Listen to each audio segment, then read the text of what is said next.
ಬೇಕೇ ಬೇಕು, ನ್ಯಾಯ ಬೇಕು, ಬೇಕೇ ಬೇಕು, ನ್ಯಾಯ ಬೇಕು. ನಿಲ್ಲಲಿ ನಿಲ್ಲಲಿ ಹೆಣ್ಣು ಮಕ್ಕಳ ಮೇಲಿನ ದೌರ್ಜನ್ಯ ನಿಲ್ಲಲಿ, ನಿಲ್ಲಲಿ ನಿಲ್ಲಲಿ ಹೆಣ್ಣು ಮಕ್ಕಳ ಮೇಲಿನ ಕಿರುಕುಳ ನಿಲ್ಲಲಿ. ಏನ್ ತೊಂದರೆ ಆಗಿದೆ? ಯಾಕೆ ಅಣ್ಣ ನಮ್ಗೆ ನ್ಯಾಯ ಬೇಕಣ್ಣ. ಏನಕ್ಕೆ? ನಾನು ಒಂಟಿ ಮಹಿಳೆ, ನನ್ನ ಹೆಸರು ಮಮತಾ, ಬೆಟ್ಟನಹಳ್ಳಿ. ನಮ್ಗೆ ನ್ಯಾಯ ಬೇಕಣ್ಣ. ನಾನು ಒಂಟಿ ಮಹಿಳೆ, ನಮ್ಗೆ ಸಪೋರ್ಟ್ ಯಾರು ಇಲ್ಲ, ನಮ್ಗೆ ಬೆನ್ನೆಲುಬಾಗಿ ಯಾರು ಇಲ್ಲ. ಒಬ್ಳೆ ದುಡಿಬೇಕು, ಒಬ್ಳೆ ಜೀವನ ಮಾಡಬೇಕು. ಈ ಜಯಮ್ಮನವ್ರ ಕುಟುಂಬದಿಂದ, ಜಯಮ್ಮನವರಿಂದ ನಮ್ಗೆ ತುಂಬಾ ಮಾನಸಿಕವಾಗಿ ತುಂಬಾ ಹಿಂಸೆ ಆಗ್ತಾ ಇದೆ. ಏನಾಗ್ಬೇಕು ನಿಮ್ಗೆ? ದೊಡ್ಡಮ್ಮ ಆಗ್ಬೇಕು ಸರ್. ಯಾಕೆ ಕಿರುಕುಳ ಕೊಡ್ತಾ ಇದ್ದಾರೆ?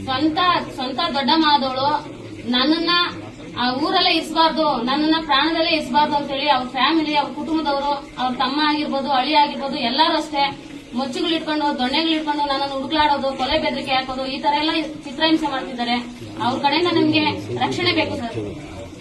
ಜಮೀನು ವಿಚಾರವಾಗಿ ಏನಾದ್ರು ಆಸೆ ಪಡ್ತಾ ಇದ್ದಾರೆ? ಜಮೀನು ವಿಚಾರವಾಗಿ ಹೌದು. ನಾವು ಮೊಮ್ಮಕ್ಕಳು ನಮ್ಗೆ ಭಾಗ ಕೊಟ್ಟಿಲ್ಲ. ಅವರು ಕೋರ್ಟ್ಗಳಲ್ಲಿ ಕೇಸುಗಳು ನಡೀತಿದ್ದಾವೆ.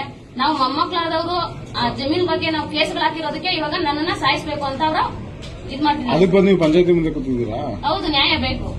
ಇದು ಸ್ಟೇಷನ್ ಅಲ್ಲಿ ಕಂಪ್ಲೇಂಟ್ ಕೊಟ್ಟಿದ್ದೀರಾ? ಇದೆ ಸರ್, ಕಂಪ್ಲೇಂಟ್ ಕೊಟ್ಟಿದೆ. ಎಷ್ಟು ಕಂಪ್ಲೇಂಟ್ ಕೊಟ್ಟರು ಎಲ್ಲೂ ನಮ್ಗೆ ನ್ಯಾಯ ಸಿಗ್ತಾ ಇಲ್ಲ ಸರ್. ಬೇರೆಯವ್ರ ಕಡೆಯಿಂದ, ಲೋಕಲ್ ಲೀಡರ್ಗಳ ಕಡೆಯಿಂದ ಫೋನ್ ಮಾಡಿಸ್ತಾರೆ.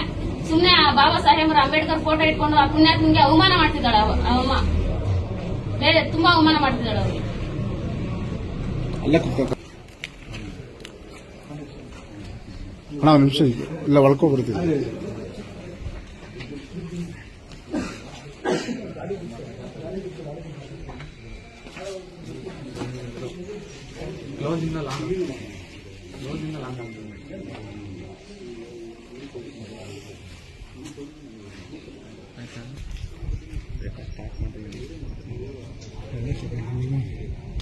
ಅದೇ ರಿಂಗ್